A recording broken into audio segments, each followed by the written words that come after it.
Namaste to everybody. We're glad to get an opportunity. I hope that you are growing on a level that you're comfortable with dealing with. Many are. Those that I've talked to, or some are seeing very positive progress. Others not so much, but that's all right too.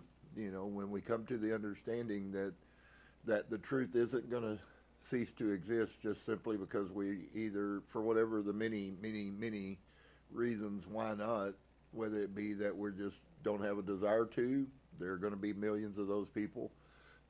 Those who have a desire but are not willing to commit, that is to say they say that they want it, but then they're not willing to do the things necessary. And popular to contrary belief, there is many things that those that arrive are going to have done and gone through to get there. All is not bliss, as the metaphysical teacher says. Bliss is in some ways can be used real positively, but on the other side it also becomes a very horrible crutch. And so we're gonna pick back up where we were. We've been looking in the Nag Hammadi text. For those of you who may not fully understand the valuableness of these ancient texts, you actually will get a purer picture of what the reality existed before the created archonic system called religion. And just so you know, the archons weren't really very very prejudiced. They created Judaism and Islam and Christianity and all of which everything else in religion pretty much blossomed out of. So, and then there were those who were the spirit people. And so last week we left off reading Yoel, the Christ effect, and many of you may or may not totally understand all that's going on here. I have to tell you, it's definitely been a very intense journey.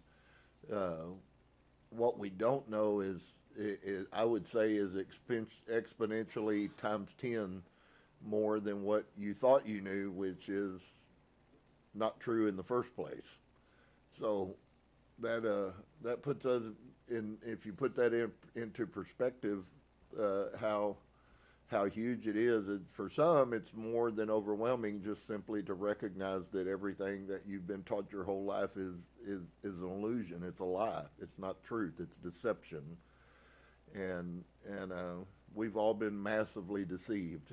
And so the beautiful thing about the time we live in, for whatever reason, and actually it has been going on for a long time, he's been bringing people a lot more so than we probably recognize. As you go along, you will recognize that Source has been waking people up for 30 years, probably much longer, but for 30 years for what's coming now.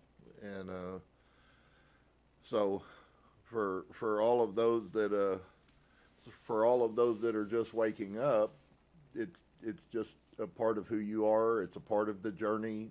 Source functions with each individual just exactly as he needs to. You will only have struggles if it's because you're self-centered and egotistical, because none of it's about you in the first place. Nobody cares. This is about the truth. And when you begin to see that the universe doesn't look at humanity the way that we do, then you should become, the natural outcome of that should be humility. Oftentimes, ego won't allow humility. It has to be pride. And so I've actually watched situations over the course of 30 years where I would speak a truth to somebody that would actually revolutionize their life, and actually watch them do everything they can do to be the exact opposite of that. In fact, that's something over the course of my life that I've watched function. When you tell people the truth, you can tell who they are as a person by, do they receive and react positively, or do they go the opposite direction? And so for those of you who I've talked to that are starting to recognize how real this stuff is, don't be surprised when you encounter those things. because you are going to encounter them. And so Yoel, the Christ effect, they asked for power. A silence of living silence appeared. Glories and incorruptions in the eternal realms. Aeons, myriads in addition.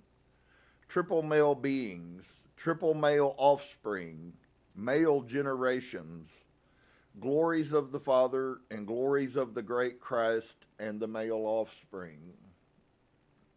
The generations filled the great realm of the doxodomen with the power of the word of all of the fullness.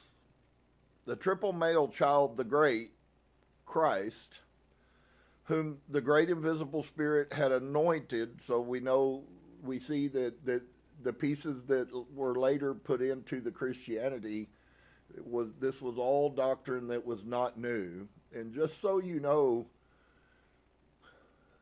because there is so much hugeness to it and the reality is so overwhelming, that Christianity has taken a principle that meant something totally different to you.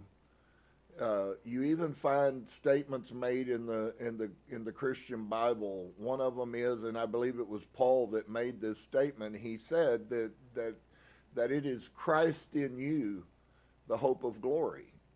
And so all my life I've been listening to people tell other people that was about them accepting Jesus. And unfortunately, the Christ is simply a play on a word which means to be anointed, and Christ in you means that you are the anointed. It has nothing to do with this Jesus that was concocted. It has nothing to do with any of that.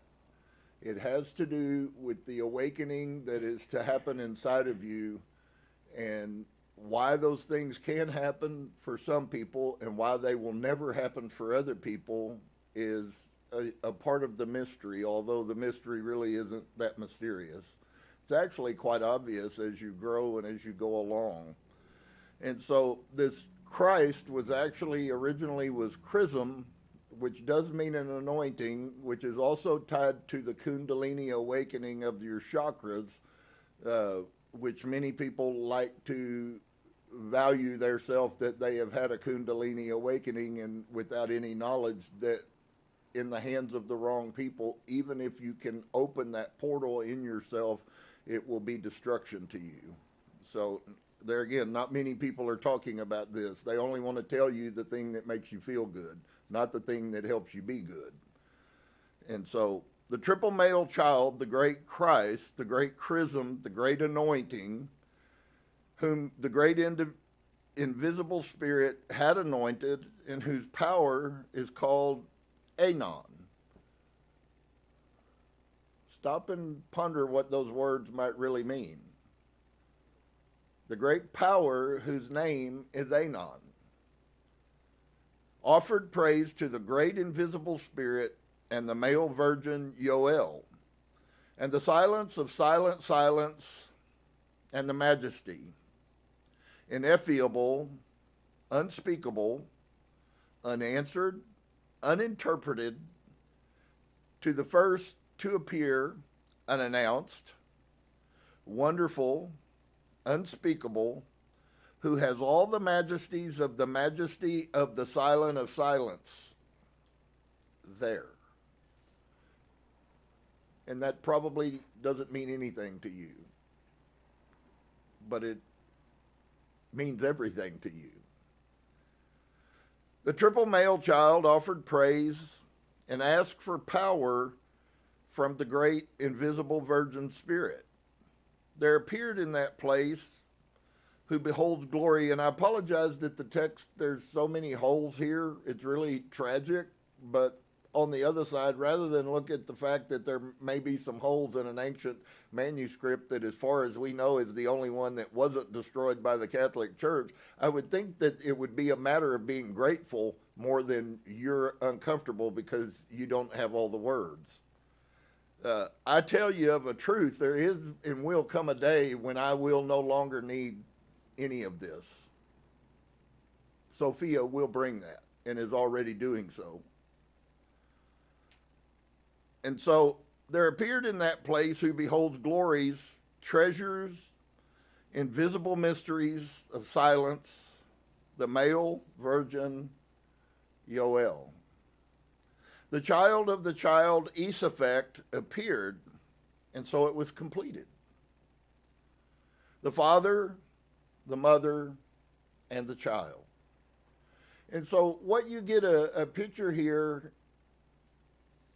we have a picture that everything, that the world revolves around Jesus, and yet we're totally into this, and now we're finding out about the three male children, and we're finding out the male virgin, and there's so many pieces that have been so corrupted that it is really going to be a task, and it will inevitably come out of your heart.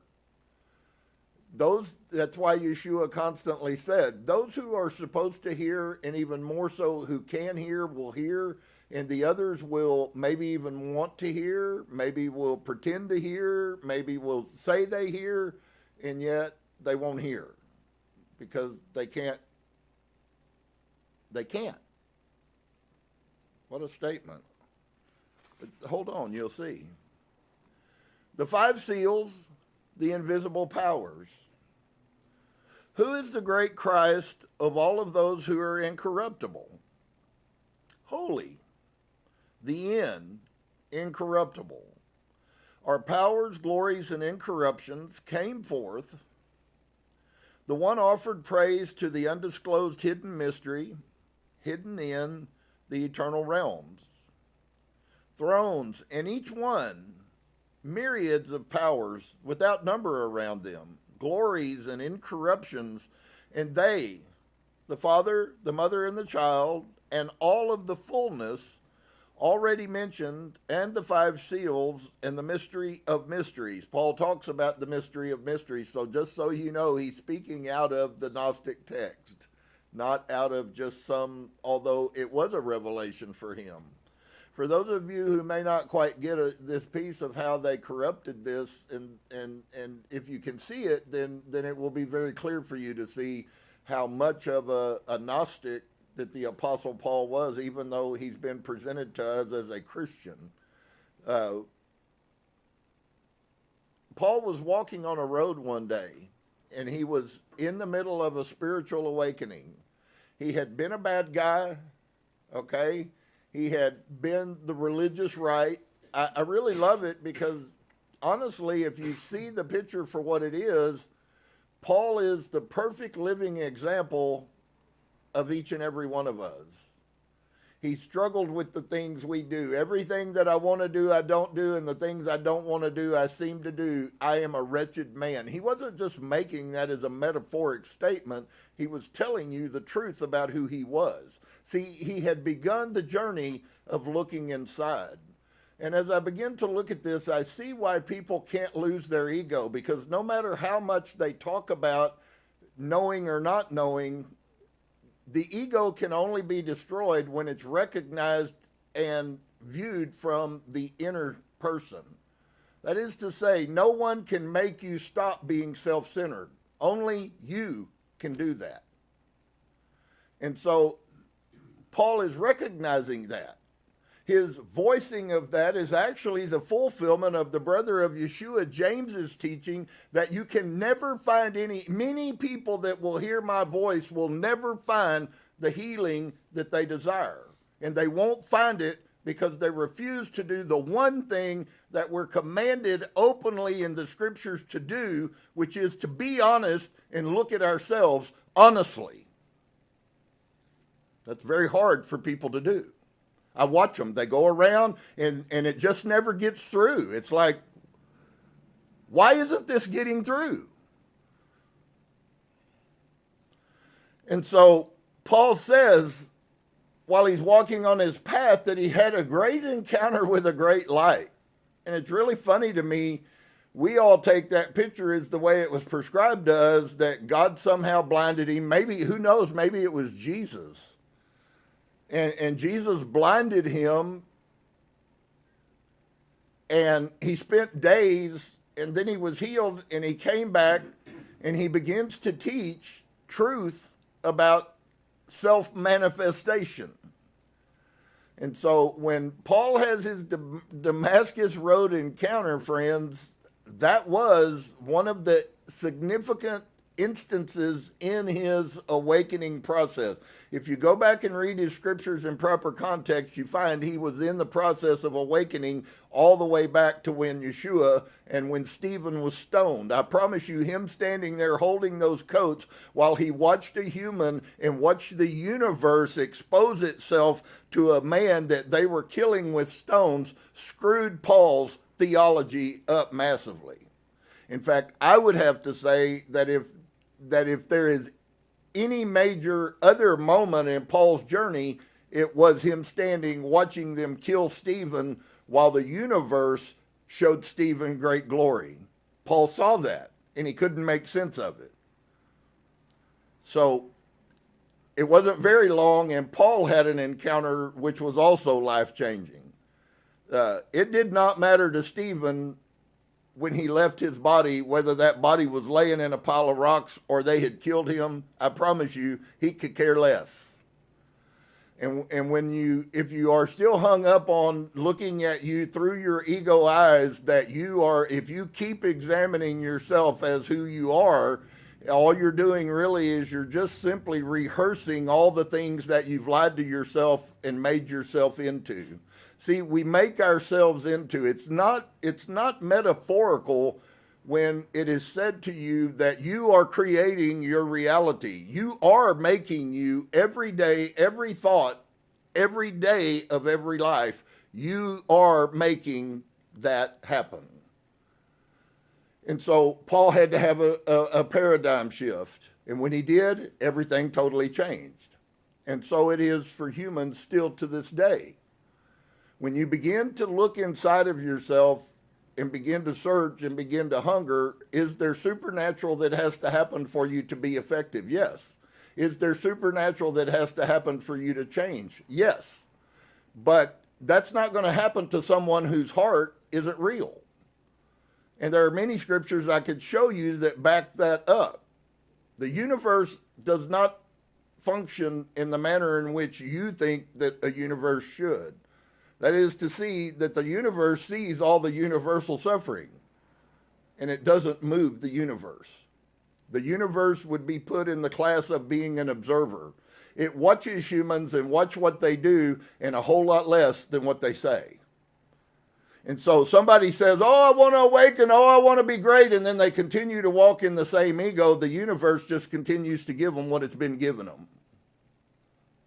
Nothing going to change because you haven't changed anything. And so when you hear somebody say that it's about you and about feeling, it's impossible for you to fake the inside. Most people are really good about faking the outside, but it's impossible to fake the inside. So that is to say, you can go to church and tell everybody how wonderful spiritual you are, and inside you have a horribly black heart, and all you can think about is hurting people and stealing from people and taking from people, and you convinced humans that you were that, but you weren't that at all. And not only that, you knew you weren't. So the whole thing is nothing but a deception. Now, there have been words that have been said recently that as the prophecy of Sophia Pistis begins to be manifested, which is already happening, there is going to be an increase of wisdom that is going to be imparted to true light workers. And those true light workers are going to begin to see things that they never saw that were always around them. And so immediately somebody's going to rush out and have some great revelation about some wisdom thing. And if that's the case, then that should be a dead giveaway. So let's see. All of these things, you notice always that we're in the middle of incorruptibility and we're in the middle of silence. So is there a picture there that silence is actually the incorruptible phase of the spirit realm? There are many who would say that those words I just said to you are absolutely correct.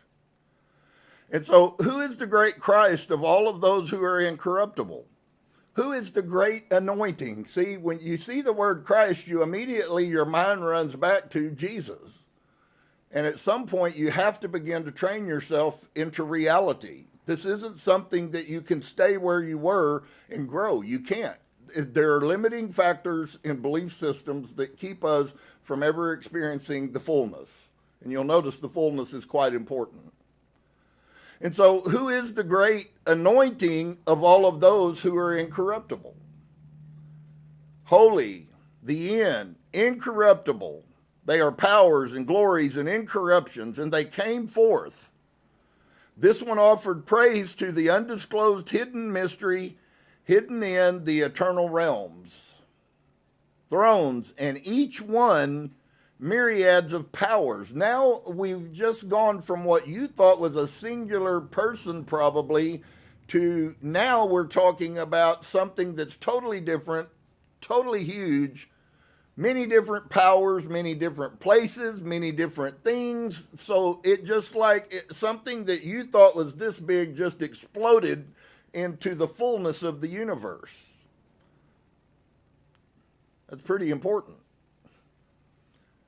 And so, myriads of power without number around them, glories and incorruptions, and they, the Father, the Mother, and the child, and all of the fullness already mentioned, and the five seals, and the mystery of mysteries, they appeared, who is over, and the eternal realms in truth, truly eternal, and the eternal realms forever in truth, truly. So if you didn't get anything else out of that, except that the eternal realms are truly always eternal, then that would be a huge revelation for you to receive, although there was much more for those who hear it. And so divine emanation, and all of this is working towards, as it always is flowing us towards us looking in ourselves. An emanation appeared in silence, and the living silence of the Spirit, the Father's Word. Now, wait a minute. The Father's Word and light, the living silence of the Spirit. You know, if you was a thinking person, you could understand why that manifestation and intuition, which is really one of the most potent things that there is. Because intuition could be very much akin to, if you would, a download. When someone has an intuition, they have received something from another realm that they did not do anything to obtain. It was a gift to them. It's not because you're right, because I promise you there are millions of people who do horrible things that are receiving downloads from the universe. So a piece that we might have to look at is this isn't, it still is fighting against everything that we were taught. We were taught that everything is about this specific thing that we called holiness, and God would never give good things to bad people. And what we don't know is that was used to brainwash us as to what it is that a good person even is. So you were given a false paradigm, and it's what you've lived your whole life about, and whether you're 5 years old or 100 years old is irrelevant. Because that was the paradigm, that was the reality, that was the programming that was put in you, that this and this and this and this is this. And in reality, that may not at all be the truth. And so, you know, if you grew up in the Bible realm, you grew up believing that holiness was what they told you holiness was. Well, I'll tell you, I've met lots of liars that were holy. And so, an emanation had appeared in silence, with the living silence of the Spirit, the Father's Word and light, and she, the five seals which the Father brought forth from within, the five seals, brought forth one from within, and she passed through all of the eternal realms already mentioned. She established glorious thrones and myriads of angels without number around them, powers and incorruptible glories. And they all sang songs and gave glory and offered praise with one voice, with one accord, with the sound that is never silent. So we find out about the ultimate silent, and then we begin to find that there is a place for sound, but you see that is pretty highly defined as to what this sound was that's never silent. And I will tell you, it's not a sound at all. The sound of praise is the sound frequency that your true heart, a true heart, not outside of that realm. You can sing all the songs you want to and think that somehow you're praising God and disrespect him on a massive level by what functions in your heart. He sees it because the frequency of a heart that is not true is very, very noticeable to the spirit realm. So now we're into another thing. Your frequency is speaking louder than your mouth ever can. And so they sing with one accord with a sound that is never silent. Maybe that's why you hear people now that are talking about hums that are starting to pop up all over the earth. Mariana was saying something about people that the hum and the vibration of the earth. And I met someone recently who's just starting to awaken, and they found out that if they took their clothes off in the morning and went outside the house and they laid down in the yard, and if they meditated laying butt naked in the yard, that there was some power that went through them. What are they talking about? They're talking about the sound that makes no sound, and that sound is frequency. And so that is never silent to the Father. So dig that. When you hear people talking about frequency and vibrations, I just said it a while ago, but I assure you that the Father recognizes those frequencies that are unacceptable to him as much as he recognizes those, and you can't fake that. You have no control over it. What you are inside is being emanated like a massive sound system into the universe. And so the Father hears it. The Mother hears it. The child hears it. All of the fullness of the universe that's already been mentioned. All of the fullness. Let's ponder all of the fullness for a minute. Wow. My mind cannot even imagine all of the fullness. But all of the fullness hears what's emanating from you. You didn't have to say a word. You didn't have to say a word to the universe about what's going on inside of you, because the universe, friend, already knew. And so that is the great Christ, who came from silence. You can take a piece, and there is a fracture, there is a piece of this concept of silence which could be conceptualized as the silence is complete harmony. And so when I tell you that as you grow and as you learn, you're going to encounter people who cause dissonance just simply by being in their presence. They're going to make you feel uneasy. You will read off of them. And the problem is that people that are functioning in that realm are infinitely louder. So that's where you get to see the percentage. I'm not talking verbally. I'm talking about their essence, their aura, their frequency is readable to those people who can read that. And they can smile at you and say all kinds of words, and at the same time, you have no peace inside of you because of them. Very huge. You need to think about this. Everyone is either that or is recognizing that. There's not going to be anybody who isn't part of that. And so all of the fullness that's already been mentioned, that is the great Christ. What? What do those words mean? All of the fullness that already is the great Christ, who came from silence. All of these things came from silence, who is the incorruptible child of the all.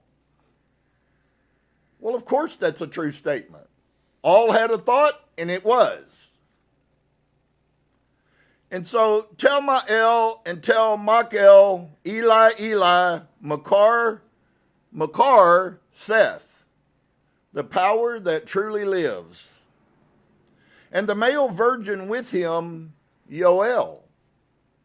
Well, if you're a Christian, you've never heard of this male virgin named Yoel in all of your time of Christianity. And yet these people fully understood everything that you haven't, that I've shared with you through all of this, but even just today. So we have truly a long journey. Now, can the silent spirit, who is the one, Sophia Pistis, who is the giver of wisdom, who is the one who gives the downloads of known knowledge that was not learned. You find people that experience the supernatural realm like Helena Blavatsky that talks about the knowledge that comes from the other world that you did nothing to attain, it is given to you. And that's where inevitably those who will rise up, those who will ascend, will function in that realm normally, both quietly as well as spoken. And so the male virgin with him, Yoel, and Esaphek, the master of glory, and the child of the child, and the crown of its glory, and of the 5 seals, the fullness already mentioned. And so the Word, the great living self-generated Word appeared, the true God, the unborn nature, whose name I utter by saying, Yah, the oath, the child of the great Christ, the child of the ineffable silence, who came from the great, invisible, incorruptible Spirit. So it really is a true statement that has been slightly corrupted when we hear that God is a spirit and those who worship him must worship him in spirit. You remember that from Sunday school? It is true. Everything that has ever been or ever will be has come from the great invisible Spirit. So in reality, the American Indians were more spiritually in tune and more spiritually correct than all of Christianity over 2,000 years has ever been. And what did they do to stop that truth that they did not want you to know about? They killed them. Put them on reservations, castrated their women so they couldn't reproduce, not any different than what they did to the Gnostics that lived all over the world. And so the child of silence appeared with silence, invisible, hidden, and the treasure of its glory. It appeared in the visible and established 4 eternal realms.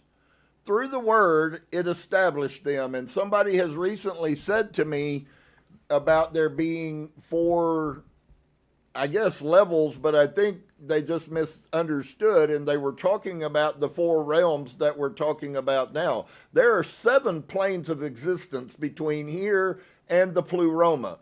Pieces of that have been exposed to you, but you might not have understood, and that's why I say Don't miss a blessing simply because you don't have all of the info. Trust the universe that the universe will bring what you need, and maybe it's just a little piece, and maybe it takes you 25 years before you come to knowledge. It's irrelevant. That's simply you still acting according to your ego that somehow you deserve things right now, instead of flowing with the universe that when you need what you need, it will be there. It's going to be the hardest task, friends. I'm going to say this in all kindness. But the hardest task for people, even those who convince you that they are spiritual, the hardest task they're going to do is to deal with themselves. It is the hardest work a human will ever do, because you cannot go into the other realm functioning and being ruled by your own ego. You can't. I could show you thousands of prophecies and words of truth that will tell you those exact same words. And so it really is quite important. So this child of silence appeared with silence, invisible, hidden, and the treasures of its glory. It appeared in the visible and established 4 eternal realms. Through the word, it established them. So once again, everything was created by the Logos, by a word. So here's a question I would have for each one of you that hopefully will help you grow. Are you still really in a place where you believe that your words have no creative power? And I'm not talking about only the words you speak. I'm talking about the words that you often destroy yourself with in your thoughts. It's the people that hear truth and they can't recognize it as truth, and they walk away and they mutter inside of themselves about how this person don't know what the hell they're talking about. Whether you know it or not, they just created in that thought. When you begin to understand that we are really active creators constantly, and it's not a metaphor and it's not a cliche to say that you did this to yourself, you created this for yourself. That's neither a metaphor nor is it a cliche. It's a reality, and it's not either made to be a condemnation to people. Because to one person, that word means I'm a failure because they already know inside that they're a failure. To the other person, it is victory because they already know that they are victory. Doesn't mean the same thing, but it's the same words. So, the word offered praise to the great invisible virgin spirit, the silence of the Father. So all of these silences, if I can give you a little insight here, all of these silences are about functioning in the Spirit. The silence is the Spirit. You can't hear it. And now if you recognize that pistis' wisdom and Yeshua's purpose wasn't to come to earth to save humanity, it was to come to retrieve pistis who had fallen, Sophia, wisdom, and that was his only purpose for being here. It didn't have a dang thing to do with humans. And so the word offered praise to the great invisible spirit. So if the word offered praise to the great invisible spirit, maybe you ought to begin to question who you're giving your praise to. See, we still have the old paradigm for many people, and I struggle with it daily. The old paradigm of the Father. And as long as we continue to fight that, inevitably we will become successful at making this trip. But they knew that it would take you away from the true source of power if they could get you to focus your mind. That's why every Christian document has Yeshua teaching nothing but the Father. And ancient texts proved that that's not what he said, nor was that what he believed, nor was that what he thought. That's only what they twisted and rewrote and then fed to you. The archons did through Christianity. And so the word offered praise to the great invisible spirit. So maybe we ought to begin to think in that mindset. Now, is this something that has to come out of, is this have to do with our illustrious voice and our ability to play instruments? Or does it have nothing to do with any of that? Nothing physical is the praise to the invisible spirit. Nothing physical is praise to him. Am I taking you inside? In the silence of the living silence of silence, where humanity rests. So where will you find rest for your soul? You will only find rest for your soul inside of yourself. And until you begin to deal with yourself and your ego, you'll never have rest. Neither will you have peace. Peace, peace, but I tell you the truth, they will have no peace. Why? Because they will not look inside and be honest with themselves. And that's why you will never find peace. When you begin to look inside and be honest with yourself, little by little, you'll begin to get rid of the things that are the fake faces that you have bought into that make you you. And if that is your belief that you, the human, is who you are, I feel sorry for you, but I guess you just have to be left alone to your own devices. You will come back in, and you will come back in, and you will come back in, and you will come back in, and you will come back in, and you will come back in, and you will come back in until you no longer view yourself as a human. Because we're not humans. And so then there came forth Mariathea and Adamus. Then there came forth from that place the cloud of great light, living power, the mother of the holy incorruptible ones. See, yet again, another place, another principle where they were capable of taking that, twist that into the mother of Jesus being the incorruptible, immaculate conception, and they just sidetracked the whole story because it never had anything to do with Mary being a virgin. And nobody but Christians believed that. The Gnostics sure didn't.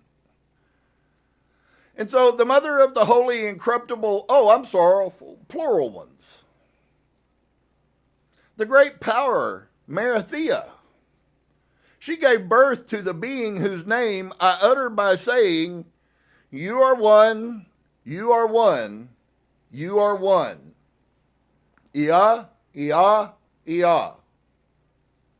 Well, if you remember, you can very quickly take this and you can go back to a place where there was a question about who are you. And while the spelling is certainly different from the Hebrew to what we would be functioning in here, most probably Greek. But when asked the question of who one was, one responded, Iya, Iya, Ashur. Iya, Ashur, Iya. I am. Dear friends, one of the most powerful things that you can begin to recognize as you, if you can allow yourself, and maybe there will be those who can't, and certainly I believe there will be those by the many that can. When you begin to recognize that you are the I am. I shared with somebody a really simple principle. If a raindrop falls and falls into the ocean, is the ocean now the raindrop, or is the raindrop now the ocean? Just so you know, you are the drop of the ocean, and by rights, that makes you the ocean. So this is Adamus, light that is radiated from the light, the eye of the light, the first human being.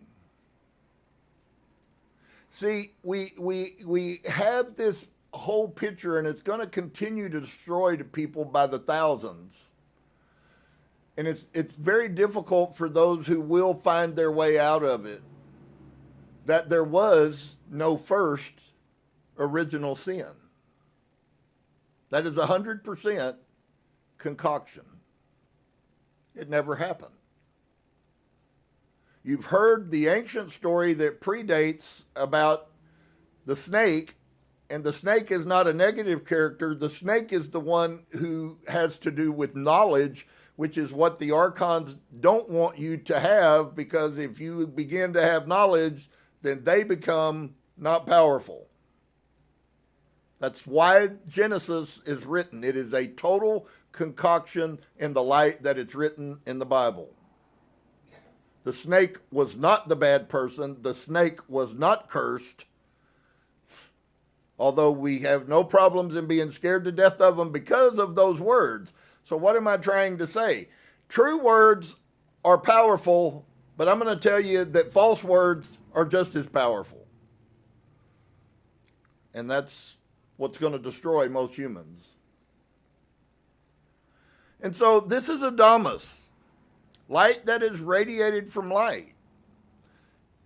I don't know if you've gotten the revelation of this, and even more so in space and time for where I am and what I'm trying to share today. But we find fragments in the ancient biblical text of truth with a whole lot of corruption around it. And we are told in the book of Genesis that Adam and Eve had no conscience of sex because they were shrouded with a robe that did not allow any of that. Some places and some of the interpretations you get that robe might have been a robe of light. But I'll share with you a piece, and maybe it again will help you. Adam and Eve came to this earth. It was a demotion for them because they already were enlightened. So actually they gave up just exactly. So you may not see it, but it's actually a metaphor hidden in front of your face of you. Adam and Eve is us, but not in the context that we've been trained and brainwashed to believe. Adam came to this earth. He was true light when he came to this earth, and he made a decision to come to this earth, and by doing so, he lost his light. That's exactly what you did.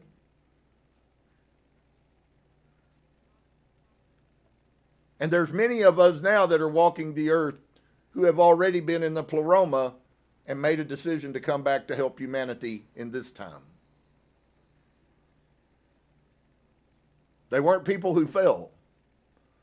This earth has so many people that are light workers that came from other universes and other places and other planes. It's not even funny.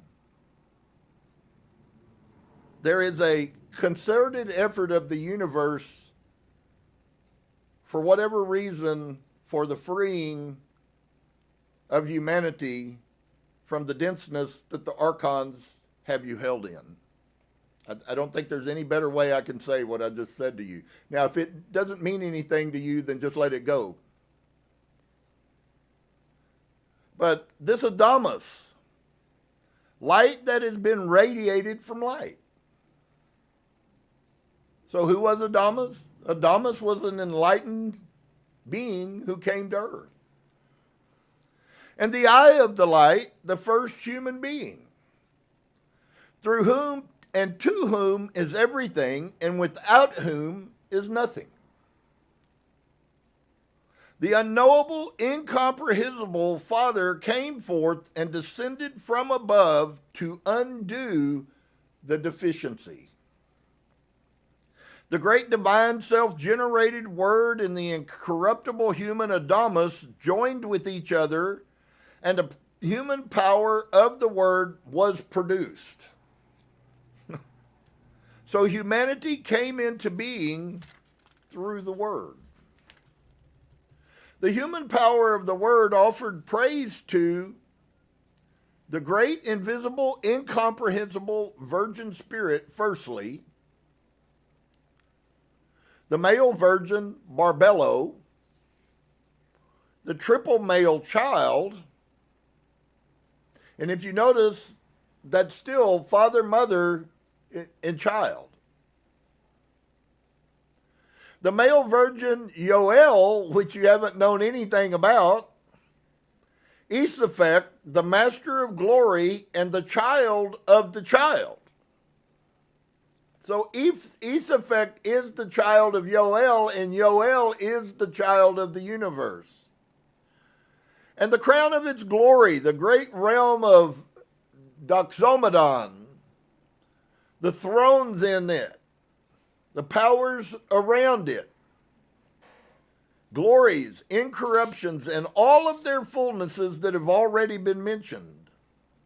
The ethereal earth receiving God. Where holy people of the great light take shape. Now stop and ponder that for a second. So is it possible that there is some truth that this place maybe originally was intended to be a place for us to learn? And it has been taken control of and turned into a prison? I think you might be surprised. Where holy people of the great light take shape. Well, what about the ones who have escaped reincarnation, have gone past the archons and the 6 levels of the planes of existence, and have actually accessed the gathering of the pleroma? The pleroma being the place where all fragments of light desire to attain to become one with the, if you would, the Father. There are a lot of teachings about when we're done, if we make it past all of the things that will impede us to get to the pleroma, that we will be simply brought into the light again and made the raindrop in the ocean being the source, the raindrop being the individuals. So when it is said that we already are part of the all, we are part of the all, just as much as the raindrop is part of the ocean.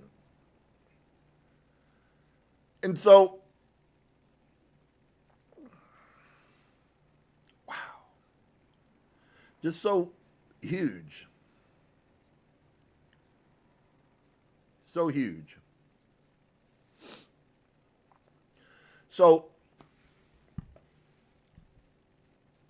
where holy people of the great light take shape. I hope that you will contemplate that. People of the Father of the silence, living silence. The Father and all of their fullness that's already been mentioned. The great divine self-generated word and the incorruptible human Adamus offered praise. They requested power and eternal strength from the self-generated, so that 4 eternal realms may be fully completed, and through them there may appear the glory and power of the invisible Father of the holy people of the great light coming into the world. The world resembles the night. We are supposed to light it. Then the incorruptible human Adamus requested that a child come from himself, so that the child may be father of the immovable, incorruptible generation, and through this generation silence and speech may appear, and through it the dead realm may rise and then fade away. So the power of the great light came from above. She was revelation, and she gave forth birth to the 4 great luminaries. The 4 great luminaries are Harmazel, Orioel, Davieth, and Elilith. And along with great incorruptible Seth, son of the incorruptible human Adamus, and so was completed the perfect realm of 7, which exists in hidden mysteries. When it receives glory, it becomes 11 realms of 8. Partners in attendance for the luminaries. The Father nodded approval, and the entire fullness of the luminaries agreed. Partners for the luminaries appeared to complete the realm of 8 of the divine self-generated. Grace was the first luminary for Harmazel. Perception, the second luminary for Oriel. So here's a piece that you might see. As people begin to awaken, they will begin to perceive things, and all of a sudden things will begin to change how they look. People who are living that have no change of perception, it's a sign. Perception is one of the divine. So now, instead of it simply being that there is an enlightening, now we get a picture that there are 4 elements that enlighten. I don't know if you picked that up, but that's what's being put in front of your face today. Grace is an act of enlightenment. Perception, the ability to look at things and see them truly the way they are according to source, not according to you. That's a huge, it's going to be a destroyer for many. Perception is a luminary. When the light comes on, you begin to see things differently. And then intelligence. And just so you know, the reason that they are, as Paul Harvey, 20 years ago, talked about the dumbing of America. If you need something to help you find confirmation about the archons, then it would be very easy for you to do so right now with this concept. Because intelligence is a sign of illumination. That is to say, I said this to somebody recently. I said, well, what's going to happen as your eyes begin to open? In other words, as you begin to be illuminated, and so to lay the picture out, you're going to be illuminated by grace. Well, grace it could be used as a word that speaks to you as your behavior, as your essence. And then perception speaks to your ability to look. Your ability to perceive is tied to your ability to see. Because when you perceive something, usually it's used in connotation as, well, I used to see it this way, but now I see it this way. That is perception. You had a wrong picture, and now you have seen the right picture. And then intelligence. So one of the illumination factors, if we are in the middle of illuminating going on, you will recognize immediately that all of a sudden people begin to become more intelligent. And really, you can use that, all 3 of them and all 4 of them in actuality. You can use those to know spiritually where somebody's at. Not that you won't sense other things, because you will, I promise you. And so intelligence is actually part of awakening. So how can mindless people be enlightening? Well, the only way you could really tell is their intelligence improving? Is their thought process changing? Because as you perceive, then intelligence comes into work in that. And so if you walk around with, I don't know, well, you probably have just answered a question that maybe you haven't asked. Maybe you should ask it. And so these 4 luminaries are intelligence, and then finally the 4th luminary, because you can have grace and you can actually have a change in perception. And you can even have an increase in intelligence, but you will still use it wrong. Understanding, as Shlomo told us, very valid, very, very, very Gnostic, that with all of your getting, what if the all that Solomon was talking about is the very same all we're reading about, because Solomon was a mystic? And while Christianity and Judaism condemned him, those gods were never anything to begin with. So, with all you're getting, with the getting of grace and the getting of perception and the getting of intelligence, how about you get the ability to make sense of grace and perception and intelligence? Because without making sense of what those things are, they're useless to you. And that's why Solomon would have said, he knew this that I'm sharing with you. I promise you, not one of those people. David knew every bit of this. That's why they could function in the realm. That's why Solomon did powerful, mighty things that we would call magic, is because he was enlightened. And so this is the first realm of 8 of the divine self-generated. The Father nodded approval, and the entire fullness of the luminaries agreed, and the attendants appeared. So you get the picture that these luminaries looked at Source, and Source and it agreed and said, you know, hey, that's a good thing right there. And poof, instantly the thought came forth. And so this is the first realm of the 8 of the divine self-generated. The Father nodded approval, and the entire fullness of the luminaries agreed.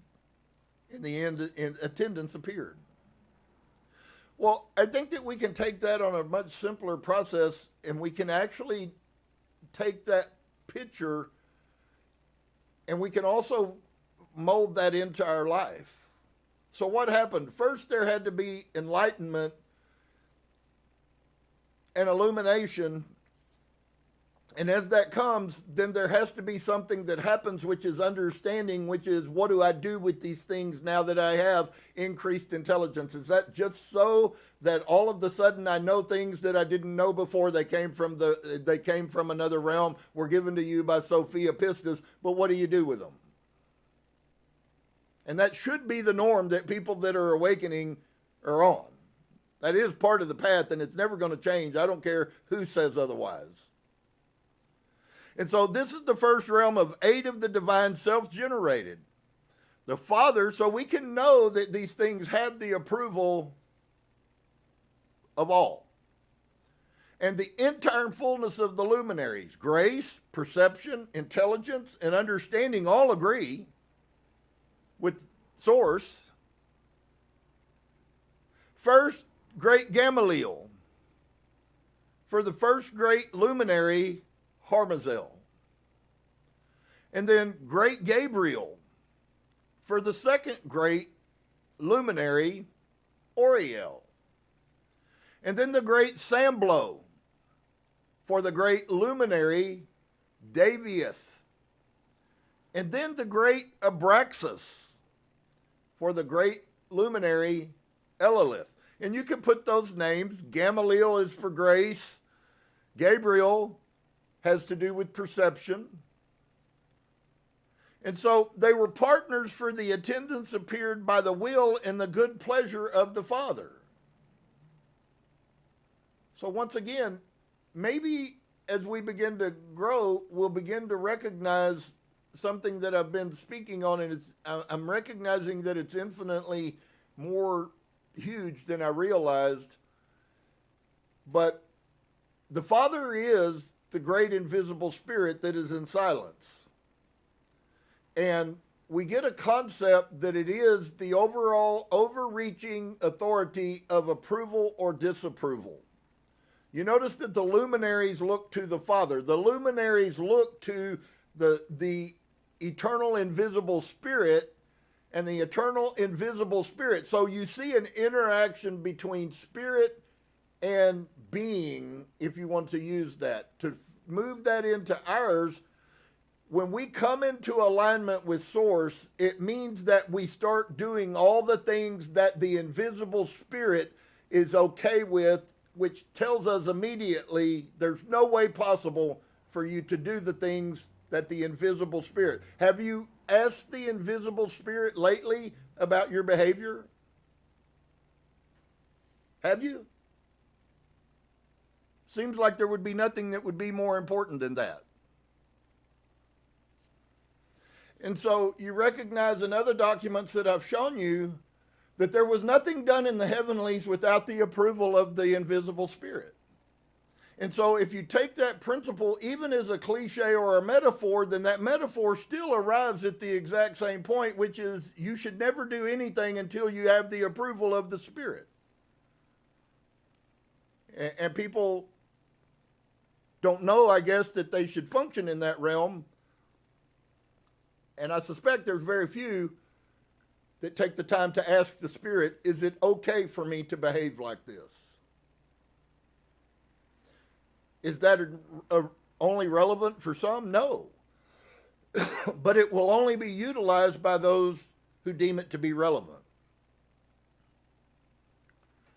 And so, partners for the attendance appeared by the will and the good pleasure of Father. Memory for the first great Gamaliel.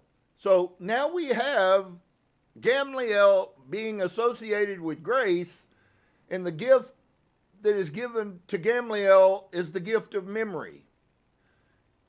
Is it possible? I know it sounds absurd, and medically you could find a million doctors, but Edgar Cayce destroyed a whole lot of medicine with things that the universe agreed with and brought healing to a human body. So ask yourself this, is it really true that memory and the loss of memory is a spiritual issue? You've probably never asked yourself that. Is it really possible, because love is the second, which was given to perception, so love is actually is associated directly with perception. That is to say, if you're blind and can't see your behavior, you don't love anybody because you don't even know what you're looking at. And there's lots of people living in that state. And so, Gabriel is the second, and he's associated with love, which is tied with perception. So love is an act and directly tied to perception. That's huge. If you can't see, how can you love? And so then we have the third, which is the great Samblo. And Samblo was given peace. And I'll have you look here. It yet again will be the exact same statement made as the time before. And so get this, because it may help you. Samblo and peace are directly tied to the third luminary, which is what? Which is intelligence. Unintelligent people do not have the peace that people that have intelligence have. Because if you have intelligence, then all the things that cause you fear, your intelligence will overcome the fear inside of you. And if you have been doing any studying on your own and you've looked anywhere, you have found that most of the greatest people that have spoken and done spiritual things in the past all tell us that fear is going to be what locks the people in the prison and will not let them out. Please hear this. More people will be locked in to the prison of reincarnation than are set free. That's a known. And so peace is tied to our intelligence. Why? Because if I am intelligent and you bring me some BS, because of my intelligence, I'm going to be able to perceive that, and I'm going to have grace about it maybe, but I'm going to perceive it and I'm not going to buy it, and because of that I have peace. Do you see how all of these things are starting to work together as tools, which if you choose to, if you hear, if you perceive, you can take what I've just shared today and you can begin to modify your life massively just by these words. And so peace is tied to the great Samblo, which is tied to intelligence. So peace is synonymous with intelligence. Now, does that mean that every intelligent person? No, it doesn't, because not every intelligent person is trying to walk the path. Don't forget that line always exists. You will meet very intelligent people that will tell you you're stupid and you're going to hell because you're not a Christian. And so then we have life eternal from the fourth great Abraxas. You mean life eternal was given to one of the luminaries? That's a foreign concept. And so let's see what this life eternal relationship to this luminary is. Luminary being understood is something that enlightens. And so understanding is something that was given to the luminary, Elalith, which has to do with understanding, being able to understand and use all the faculties. So you will probably not do well, even if you have intelligence, if you don't have understanding. With all you're getting, get understanding. Wisdom is the main thing. Sophia Pistis is what that would have been. But with Sophia Pistis, which is supernatural wisdom, you must also have understanding or it's useless. And so, life eternal for the fourth great Abraxas. Really?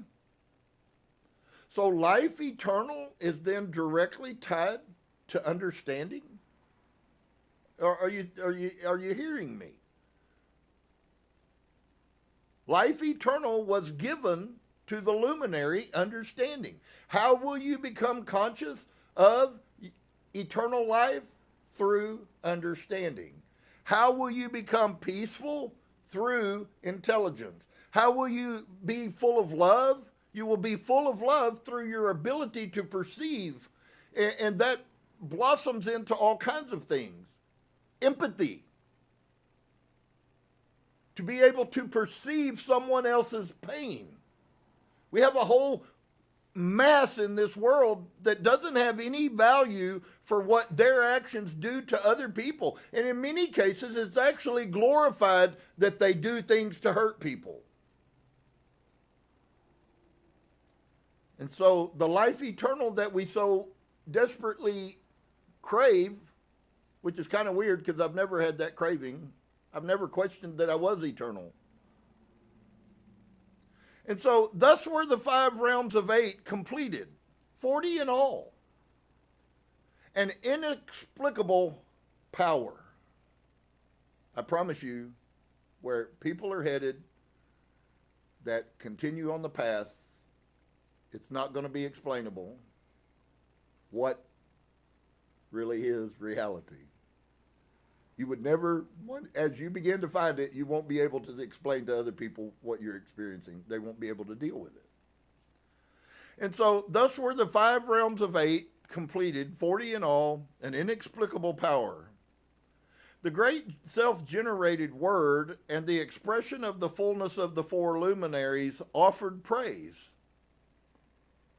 So get that. The self-generated word, the logos, and the expression of the fullness of the 4 luminaries offered praise to. And let's see who they praised.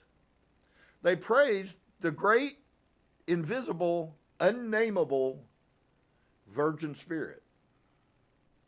So when you see pictures and you see the drums going on in the background on YouTube and you see some old haggard Indian with long gray hair, and he's standing out there in a pair of shoes that were made out of skin from an animal from this earth, and he's standing in the ground, and he has his hands lifted to the sky.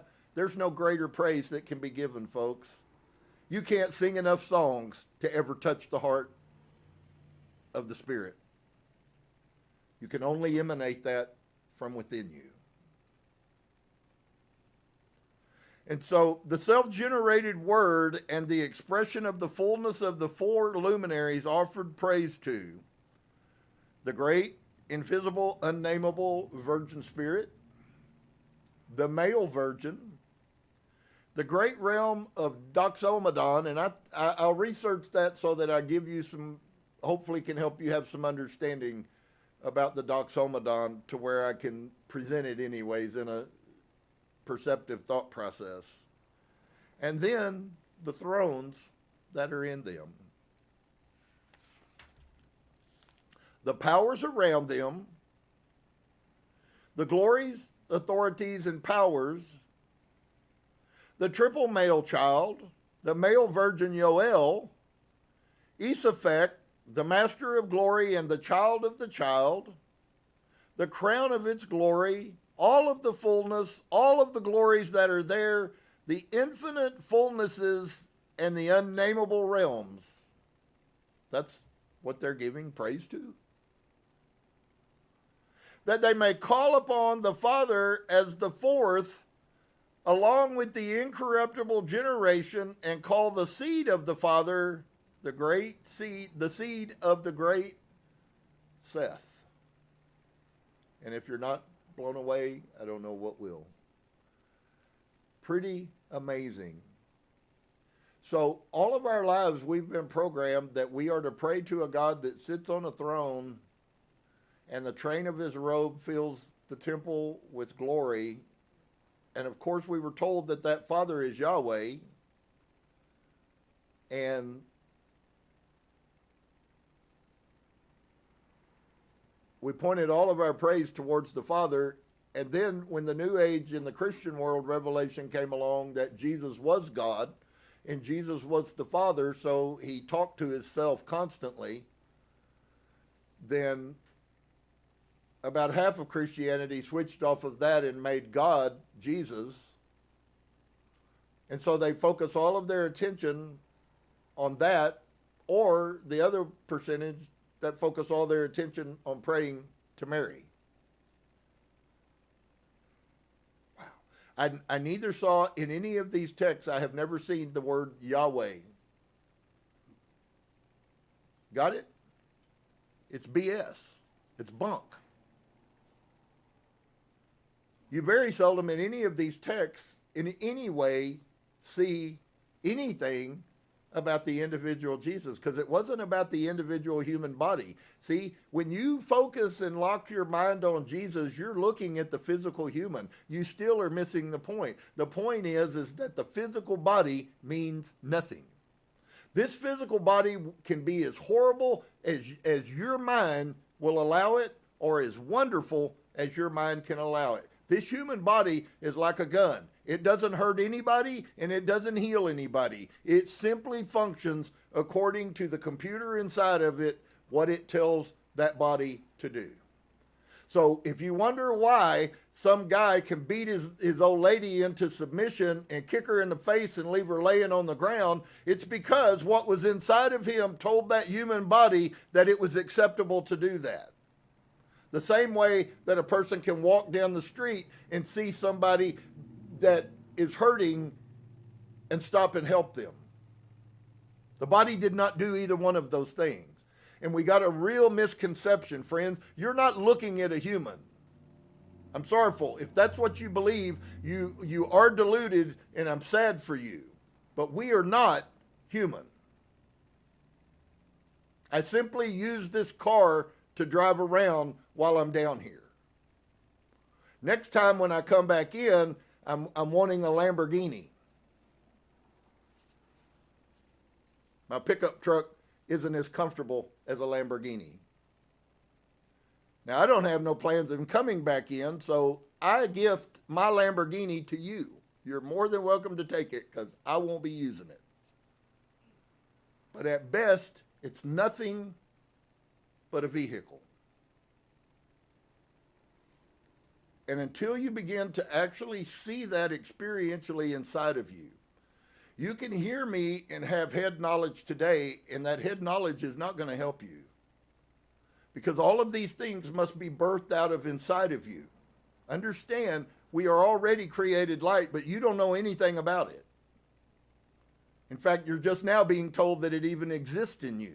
So for many of you, it is a wake-up call. It is the beginning of a wake-up call that, hey, you're not a human. You're actually a spirit that's using a human body down here on the earth, and inside you are something. The only question there is now is for you to find out what that something is, because you don't know it. You have no clue. You could go through all of your things. You can go through all of your bad habits. You can go through all of your bad thought processes.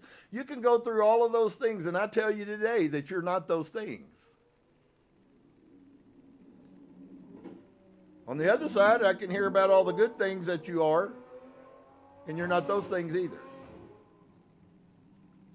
So until we begin to become and to accept the responsibility that we're not human, and that yes, we use this body, and we should value this body. Why we find in the Bible, don't you know that your body is the temple of what? Of the living God. Right? Yeshua tells us that. You go, oh, well, that's not what that scripture says. Oh, it's not? Yeshua said the kingdom of God is within you. So this temple is the house of the living God. Are you acting like it?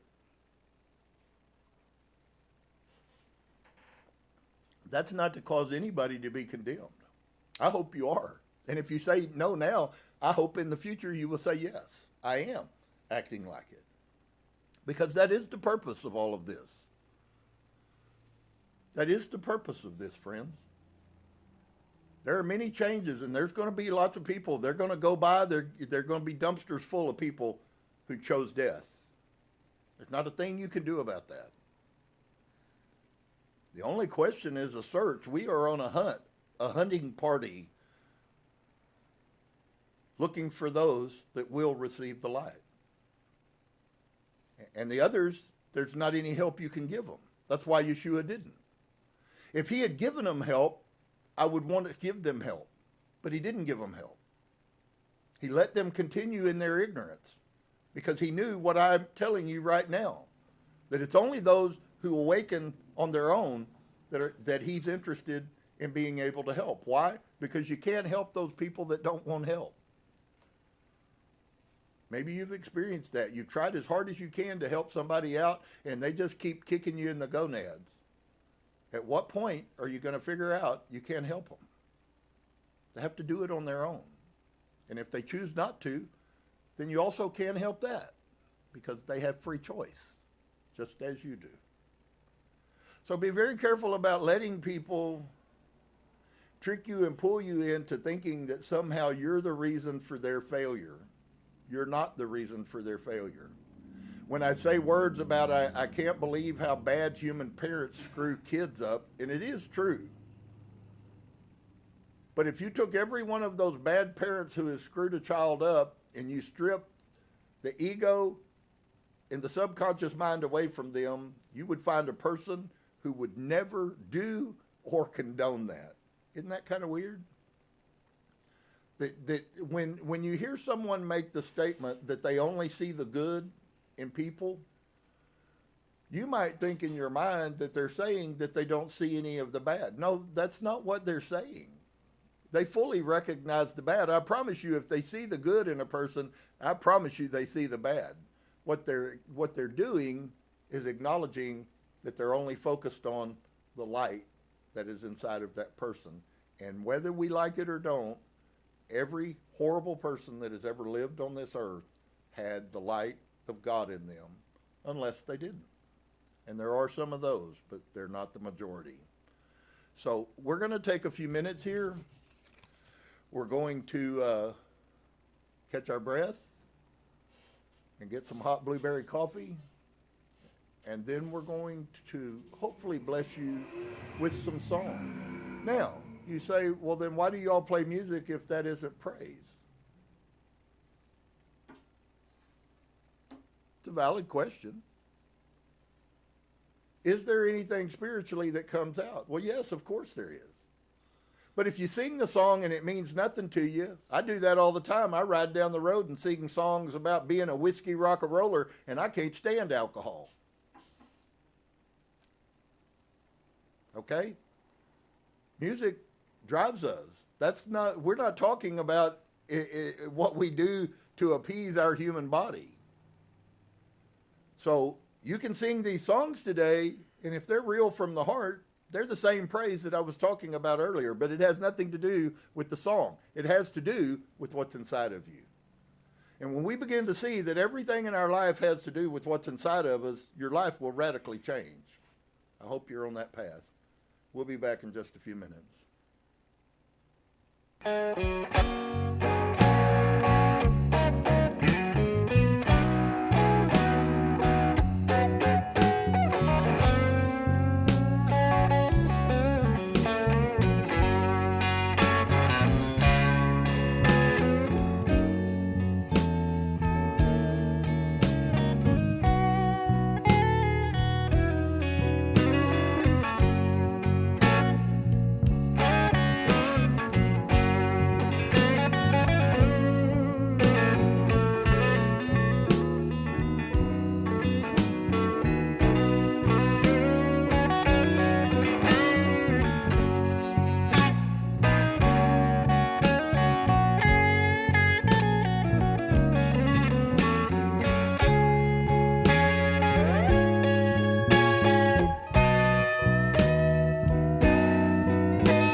the other wife can't stand this lady. So they don't know what place they're going.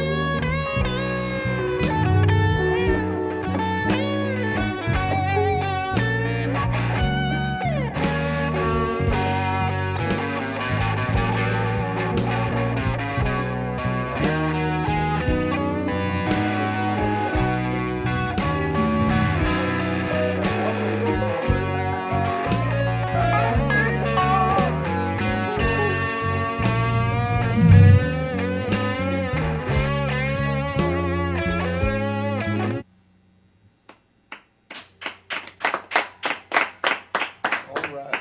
Well, if your timeline is shifting on you, just go with the flow. It's all going to work out, I promise you, completely. So we're here today, and Source is trying to get us to realize almost at some levels the unrealizable. That is to say, the people who make the shift are going to truly be some special people. But I will say also that there are many that are here that will help. Of course, there's the other side of that, but I'm going to focus on the ones that are here to help. And so before we become those people that we can't afford to have in our lives, we need to ask this next question. And we need to see it function in all areas of our life. And that is this: before you accuse me, do yourself a favor and take a look at yourself.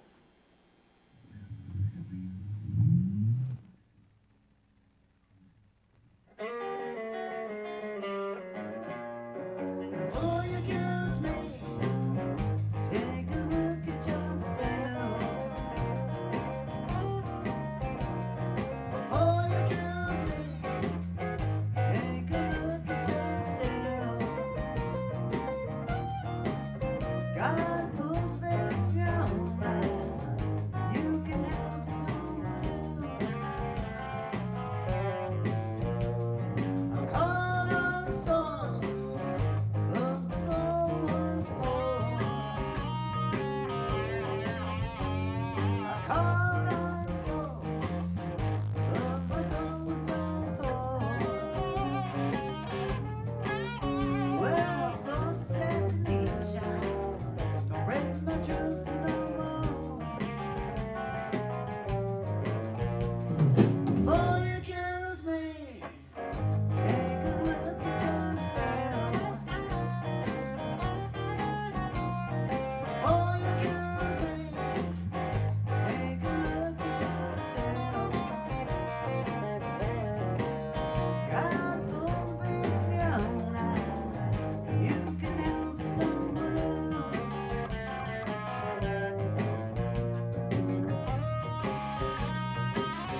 Well, you know, it's really a wonderful thing that as we go along and as we grow, if we choose to grow, it's really a funny thing that and it's popped up quite a few times lately about the stagnancy that people being pools of stagnant energy and how destructive that is to their life. And so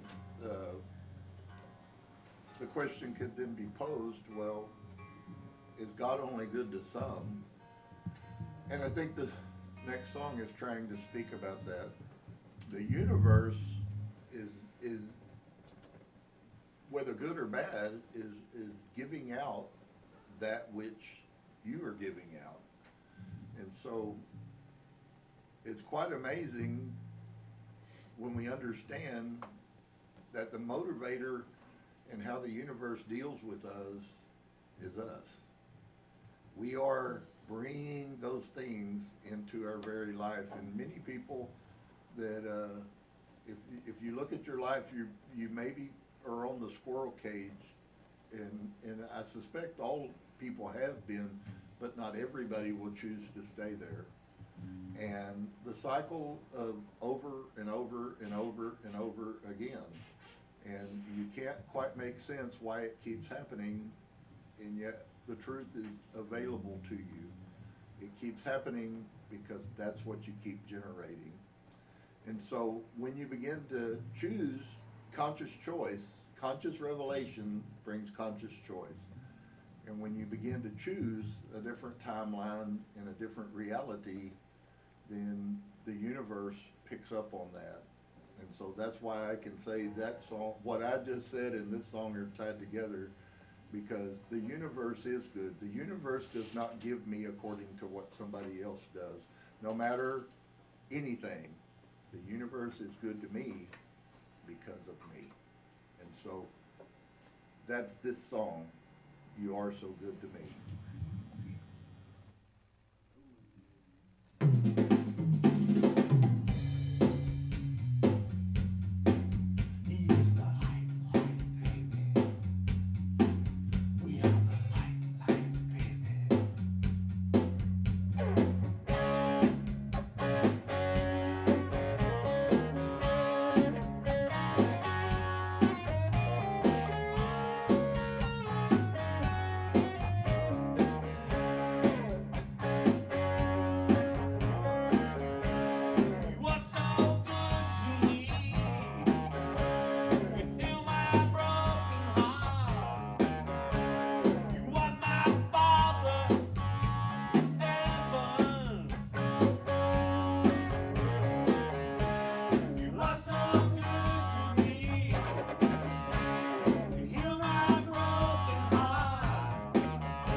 we saw today that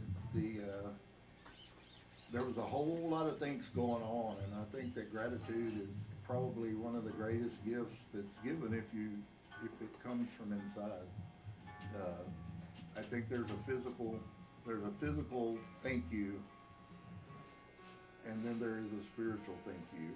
And I truly believe that we should live every day in a constant state of gratitude, no matter what is going on in our lives. Is that always easy to do? Not always. Oftentimes we have things, but I also believe that as people grow, they will begin to recognize that sometimes the greatest lessons that they could possibly learn that they haven't been learning will come out of recognizing that sometimes bad things are the best thing for you. And so that's not a popular message. Nobody wants to hear that I'm supposed to be thankful when things don't go the way I want them to. But the reality of it is that you seldom learn when things go right. And if you will choose to, you'll always learn when things go wrong. So the name of the song is simply Thank You.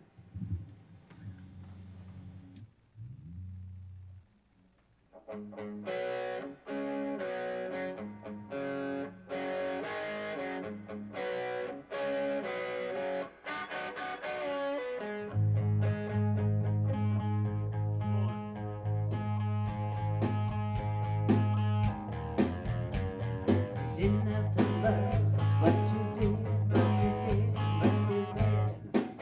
And I thank you. Didn't have to love what you did, but you did, but you did. And I thank you.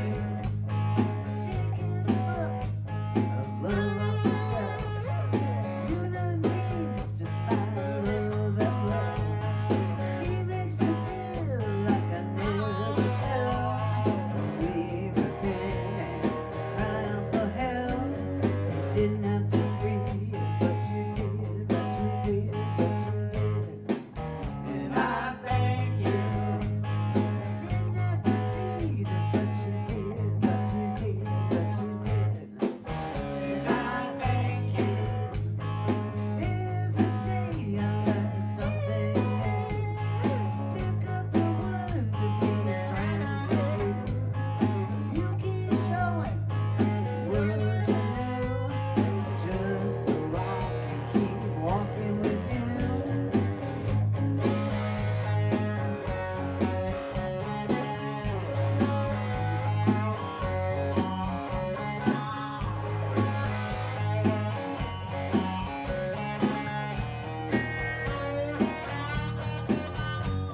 You didn't have to love us, but you did, but you did, but you did. And I thank you. Didn't have to make us, but you did, but you did, but you did. And I thank you. All my life I've been in pain. Now to look clearer, life's a shame. Now I know what enlightenment's talking about. Open my heart, I can praise and shout.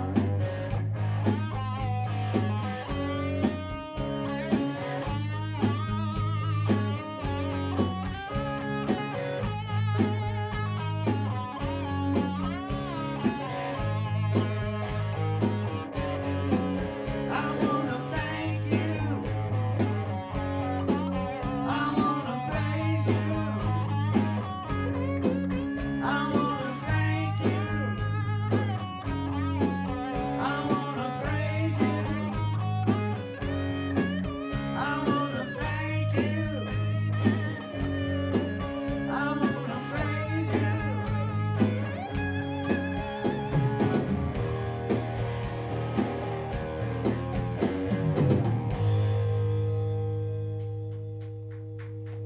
Oh man, what amazing simplicity that is. But you heard it even in what we just read earlier, that the universe has always been about the song of the heart. Whether the piece that's being talked about is frequency, or whether it is coming from gratitude, it's the ultimate praise, if you would. That's why the scripture very clearly says, so please grab a hold of that those that worship him must worship him in the singing of songs. Yeah. I hate to say it, but it's really pretty damning evidence against the people who teach that supposedly the most. The people that worship him must worship from in here, in spirit. Not even in the heart, in spirit. And there is a huge difference between spirit worship and any other form that exists. Because one can be faked. I've seen some really horrible people sing some songs that they were moved and moved lots of people by, and yet it wasn't the singing that comes from your spirit. Usually that's most beautiful and melodic and peaceful and joyful. That's spirit worship. It'll always bring you higher. And so to protect ourselves, praise it really is a lot more of a protective agent than maybe we realize. And the next song speaks to the antithesis of that on some levels, and yet not at all the opposite. And if you're in praise, then your life is wonderful no matter what's going on in it. And if you are walking out of praise and you have no reason to praise and you can't find peace and joy and happiness in the quiet, silent spirit, then things are never good no matter what's going on. You could win the lotto and still be unhappy. And so the next song is how that manifests. Life without him, what does that mean? What does it mean, life without you? It's certainly not that God is not there. It's certainly not that he's not present. Then it must mean something else. And that, my friend, is the thing we have control of. Life without you.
ready when you are. I mean, I'm.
All right.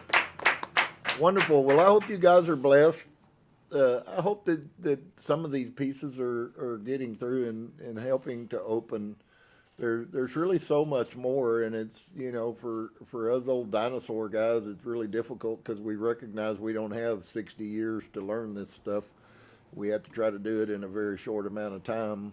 And so if you're younger, value it and take advantage of it. But either or, the fact that we've come to this place is a really a marvelous blessing.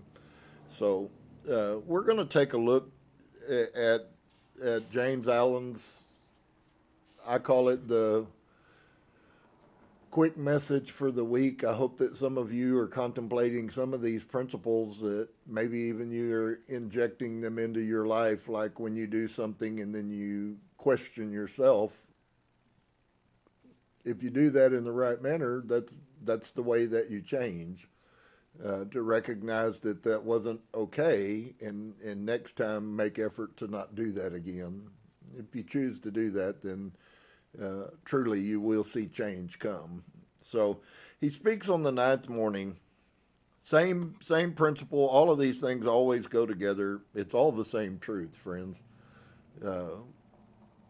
He says, whatever conditions are rendering your life burdensome. So we could pause right there and we could just ask ourselves, what situations, what conditions in my life are rendering my life to be burdensome? And then you may pass out of and beyond them by developing and utilizing within you the transforming power of self-purification and self-conquest. Now, I hope that you can understand, because if you look at that from a Christian principle, then self-purification may take on a kind of a little bit different. The self-purification in the metaphysical, mystical realm is impure truth. Okay, so it's the thing that I talk about when you lie to yourself, you are impure because you're not being honest. And so maybe somebody will get something from that. Maybe they're having a hard time figuring out how to put all of this together. Alignment with Source is a conscious decision for you to stop doing all the things that Source isn't okay with. You can't make enough Torah rules to make people behave. It won't help you. You can follow the Torah to the T, and it still doesn't change your heart. And so when somebody actively chooses, first off, to find out what does the universe require from me, and then secondly, sets about to accomplish that, that's a totally different animal than what might have been. So how do I become, and how do I live the life that maybe I have dreams of or whatever? Well, you do that by purifying yourself. Everything that's not true you have to choose to let it go. And so it really, if you look at it, it really gets mushrooms, develops, ripples into every facet of your life. And I know that we don't like to think that we would be the one who would lie to ourselves, but oftentimes that's really a true statement. And so, whatever conditions, does it matter? No, it doesn't. It doesn't mean that some conditions don't make it more difficult. That's a truth. But no matter what the condition is in your life that is burdensome to you, and this fits with, for those that may not, that concept is kind of the same thing as dissonance. Oftentimes, I don't know if you have, but maybe there's something and you chose in your mind, you made a conscious decision to do it, and yet you were unpeaceful about it. That would be called dissonance. And there is dissonance that you cause, and then there is dissonance that other people cause. And unfortunately, it's often easier to fix the other situation because you then have a choice to get away from it or to choose to stay near it. And then you have the dissonance that you cause yourself. And unfortunately, you can run, but you can't hide. It's going to follow you no matter where you go. The old principle, the cliche principle, they write country songs about it. Wherever you go, there you are. You're never going to run from who you are. And it doesn't matter whether you go to this place or you go around these people, it's not going to change a thing. You're going to have the same struggles that you had. And so we then have an option to either choose to change those struggles, or the other choice was to continue to live in it. And so whatever is making your life burdensome, you may pass out of and beyond them by developing and utilizing within you the transforming power of self-purification and conquest. Now, I will show you that he didn't do what he didn't say. He didn't say that running from it is going to help you. Because if it's you and it's in you, then it's going to be with you no matter what. And even in many situations, some of the greatest lessons we learn is from the situations that we want to get away from the most. That's the paradigm shift. And most people are kind of what you might say is chicken-hearted. They have no fortitude, no stick-to-itiveness. They want to run at the drop of the first picture of problems. And they do that, and they've been doing that their whole life. It's not just a trait that you develop. You've been living that way your whole life. Instead of recognizing that there's a problem, becoming an observer, absolutely, thank you, Suzanne knows what that means, that you become an observer. And I really recognize we have a problem because of the programming that we have in us, and most all of us have been programmed. Society, I think, does that, and life does that, and parents do that, and family do that. Teach us to how to be reactors, and it is a hard journey. Certainly, it's worthwhile, but it is a journey that we must choose. Make a conscious decision that I am going to learn how not to be a reactor. If you have to tell yourself that 1,000 times a day, every time you react to a situation, if you would take a split second and remind yourself that that's not truly who you are, and yes, you made a mistake. No need to beat yourself up. There's no need to hang around and dwell on it. I did what I don't want to do, so where does it put me? In the same place Paul was. Everything that I don't want to do, I do, and everything I don't want to, that I do want to do, I don't do. I'm a wretched man. And you go on. Because why? Because life hasn't ended. You still have another opportunity to overcome that problem. And that's how you stay out of shame and guilt and all of those things. It's not a condoning that it's okay for me to behave that way. It's just acknowledging that, yet again, I did make that mistake, and yes, I will work harder, or I will be more conscious, I will be more thoughtful, I will try to use better perception to overcome that. And guess what, guys? Eventually you will. Does it sometimes take us a while to overcome some things? I think everybody needs to hurry up. Of course, but me. I'm Johnny on the spot all the time, right? And so by developing and utilizing, so that gives us the form of this is not an always a fast process, although I do think that how pure your heart is will determine how fast you can do the process. If you're only halfway playing real, then it's going to take you a long time to get out of that. On the other side, if your heart is pure, which is where we're trying to achieve anyways, right? Pure hearts, pure minds. None of that's Christian, friends. None of it's Christian. They take those things and then they rob them and they lie to you, but none of it's Christian. And so within you, the transforming power of self-purification and self-conquest. Well, both of those things also speak of action. And it really doesn't help you much to recognize that you're broken. It's much better if we would recognize that we're broken and we are in the process of being fixed. One will condemn you, one will keep you in shame, one will keep you in guilt, one will keep you in depression, one will keep you in anxiety, and one will free you from those things. Your choice. So, before the divine radiance of a pure heart, all darkness vanishes.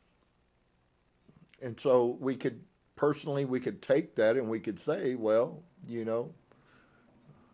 there's darkness floating around, and I do think that we have to judge because sometimes other people bring darkness into our lives.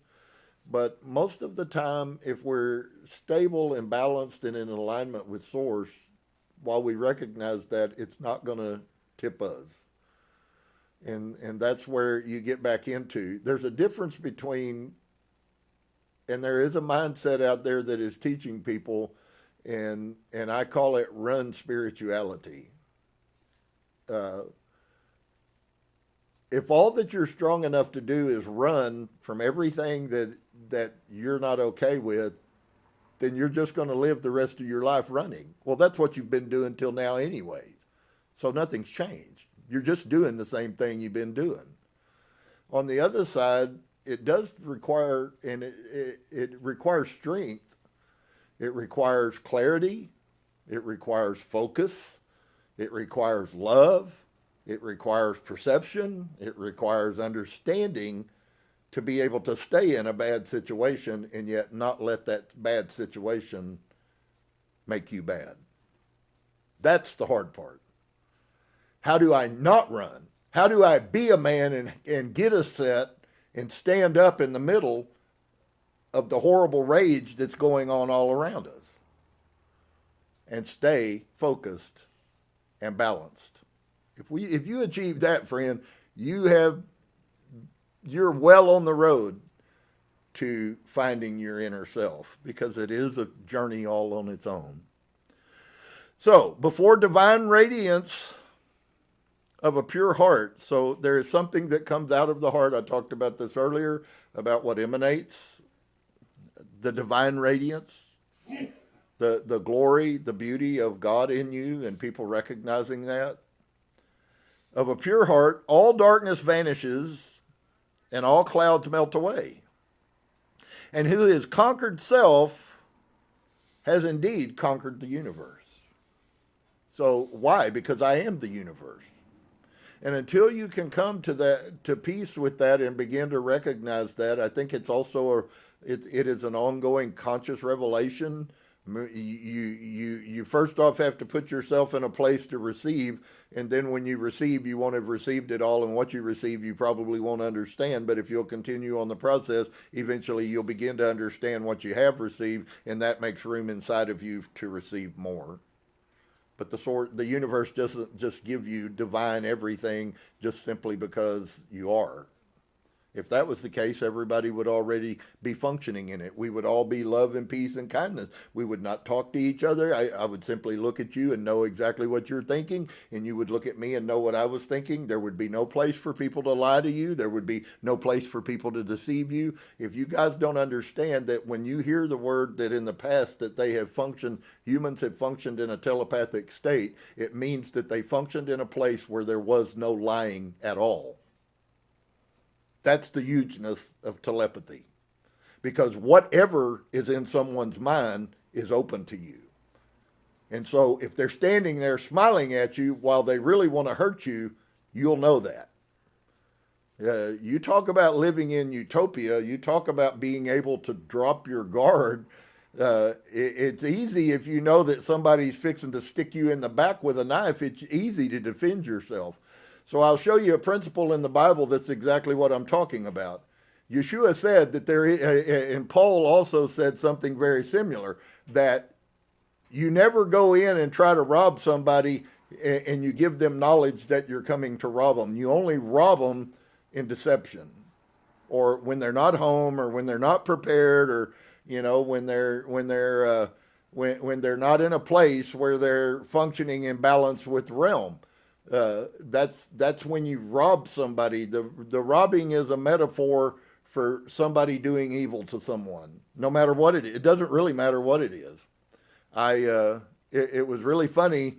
There were some things that come out and things that I said over the last couple of weeks, and then all of a sudden they manifested.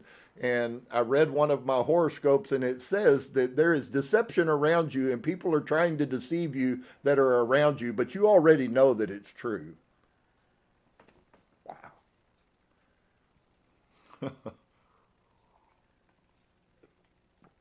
Indeed, I do. So, when you function from the radiance of a pure heart, all darkness vanishes and all clouds melt away. He who has conquered self. See, we live in a world where you're taught to conquer everybody else and to pamper yourself. And to be quite honest with you, friends, that's the recipe for destruction. Because it's only in conquering yourself and letting everyone else go that you can ever win. We get so hung up on everybody not doing things the way, and I'm guilty of this, so I'm speaking to me as much as anybody. But everybody has a way that they like to do things, and everybody else's way must be wrong. Now, there are situations where people, about a specific task, that somebody's way of doing it may not bear the best, but for them, that may be all that their mind can deal with.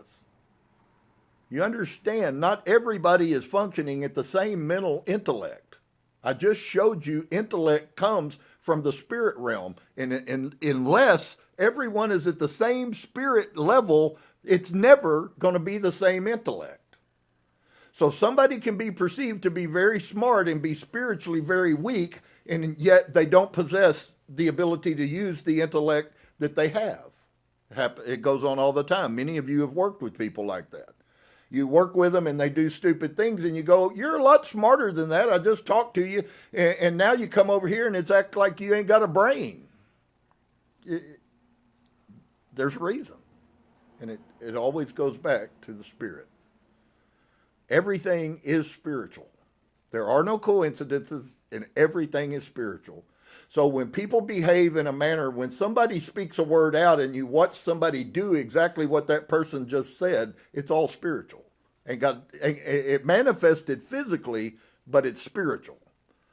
And so people destroy themselves every day, friend, right in front of your very eyes, and they're absolutely unconscious of what they're doing. So before the divine radiance of a pure heart, so is there value in purifying our heart?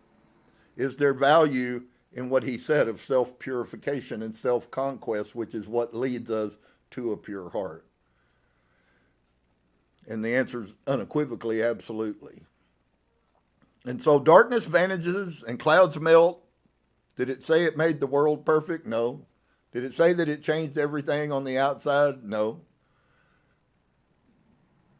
We sing a song with a line in it that I've mentioned multiple times, and everything's different, but nothing's changed. And so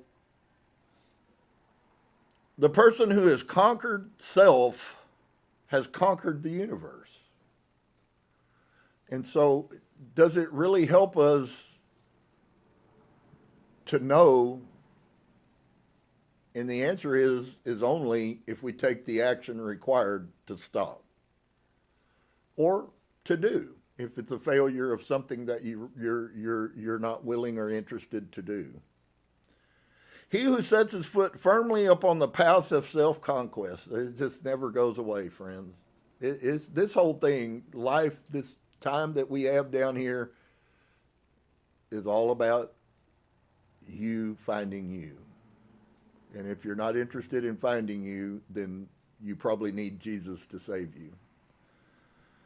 And so he who sets his foot firmly upon the path of self-conquest, who walks aided by the staff of faith, the highway of self-sacrifice, will assuredly achieve the highest prosperity and will reap abounding and enduring joy and bliss.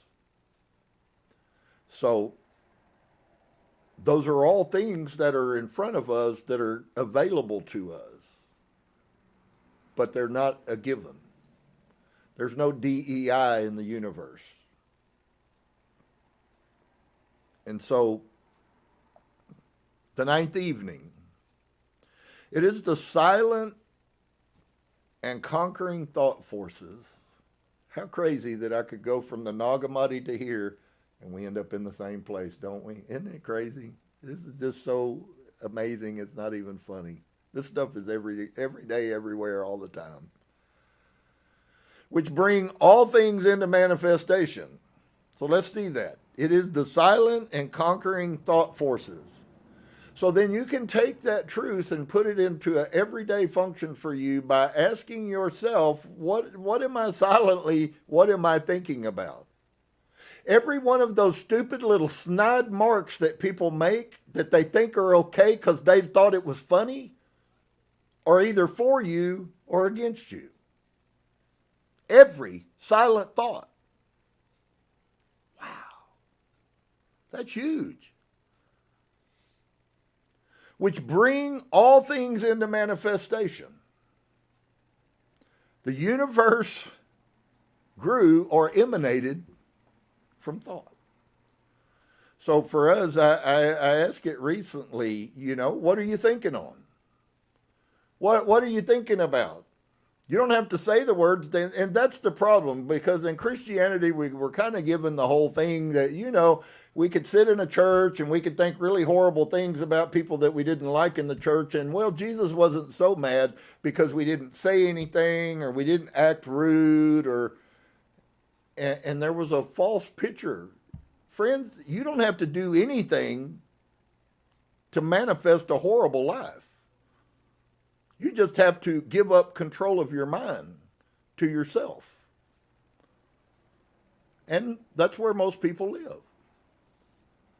So it is the silent and conquering thought forces. Silent and conquering thought forces. What are you focusing on? Which bring all things into manifestation, whether good or bad. It's the exact same process, whether you get abundant blessing or whether you corrupt your life. It's the same process. Not a thing is different between the two. The universe grew out of thought, and the universe brings and manifests to you through your thought. So if you sit around talking about how much money you don't have, guess what? You'll be broke. And that's what has kept more people in poverty than anything else. To adjust all your thoughts to a perfect and unswerving faith in the omnipotency and supremacy of good is to cooperate with that good, which is your option. Just as there's an option to have a not real good life, there's also an option to have a real good life. And to realize within yourself the solution in the destruction of all evil. Once again, the universe isn't okay with, I guess if you want to use the term, our evil, our dissonance, our misalignment. How many people have lived and done all kinds of horrible things thinking that they were in alignment with God? But if they would find out who God is, they would have never believed that they were in alignment with Him. They would have fully recognized that they were anything but in alignment with Him. And because we don't know about the universe, we create in our minds a reality, and that reality says, well, it's okay to hurt people. Sure. And it is okay to hurt people, just as long as you understand that you're hurting yourself. And so to mentally deny evil is not sufficient. And I think I've been talking about this all day about heart truth. To mentally deny evil, that won't take you but 2 seconds to answer. To mentally deny evil is not enough. It must be a daily practice. That's why I said, is there a way for us to, most of the people I know live lives of shame and guilt and all of that, and they never get out of that loop. It's another loop, it's a wheel. And they get on it, and they keep doing the same stupid crap that makes them feel shame, and then they just do it again. And then they just do it again. And then they just do it again. And it's like, whatever made you think that this was going to work for you? But alas, this is the truth. And so to mentally deny evil is not enough. It must by daily practice be risen above and understood, which is a process. You notice a daily. That gives us a dead giveaway that that's something. That perfection may not be where I am now, but perfection is a place that we should be expecting to arrive at. And so to affirm the good mentally is inadequate. It must, by unswerving endeavor, be entered into and comprehended, which is the thing I was talking about, until it becomes experiential. It'll never function for you. People who believe something in the modern human world of belief will never manifest what they say they believe. You have to be, we live in a really horrible time where up is down and yes is no. We can find that in the Bible. The Bible tells us very clearly of a time when they will call evil good and good evil. I think we probably can justify that we probably in that time. And so it's not going to help you just because you justify yourself. It's not going to help you just because you get people on your side, and that's usually how those things go. People begin, they do something, they get caught, and then they immediately start looking for people who have the same belief system so they can justify themselves. Well, if I go talk to this person will tell me that my behavior was okay. When inside, the problem is that just tells them that they're out of touch with reality, because if they knew that they were right, they would never need anybody to justify them. They would know I'm right. And so we can't have my grandfather used to call it a no-so salvation. And I really get, even though he was a Christian, where he came into that, because I grew up being blessed with someone who never questioned his salvation. I think that's why it's been maybe a little easier for me. Thank you, Grandpa. A little easier for me because I never lived around people who were failures. My grandpa knew God worked. He saw him heal things. He prayed for dogs that were snake bit and should have died and they lived. And he prayed for blind people and they were healed. And he prayed for people with rheumatoid arthritis and pulled them out of beds. There was no failure in his life as far as that went. And I was blessed to get to see that. And so I've never had a consciousness of being lost because I've never been lost. I didn't understand what I do now, but I still had the residual coming from him. So, to mentally deny evil is not sufficient. That's usually when you tell yourself, oh, well, it's not bad, or it's not as bad as they're making it, or it's not going to help. It's not going to help. Your inner self, your higher self knows And I hate to say, but in most cases, I really believe that we are so deaf that we really don't hear that inner self, even though it's speaking. I truly believe, and I've said this for years, that the only reason people do this kind of crap and then act like they don't know that it was wrong is simply because they chose not to listen to what? The silent spirit that lives inside of us. And when you begin to accept that and run everything through the eyes of that, then you begin to ask questions before you do things. And guess what? The time to stop something, is it after you've done it? I was talking to my grandson and I said, you know, in our modern society, you hear it, I hear it on the television at least once or twice a week, that I would rather do what I want and then say I'm sorry, which is bunk to begin with, but because you're not sorry, you intentionally did it. And so I would rather do what I want to do and then say I'm sorry than I would to have to ask for permission. And just so you know, that's where most people are still living, but now I'm not talking about the physical realm, I'm talking about the spirit realm. The spirit realm, the silent spirit is always present. God in you. How can you run from something that's inside of you? And the truth is you can't. So, it's really quite a profound paradigm, to be quite honest with you.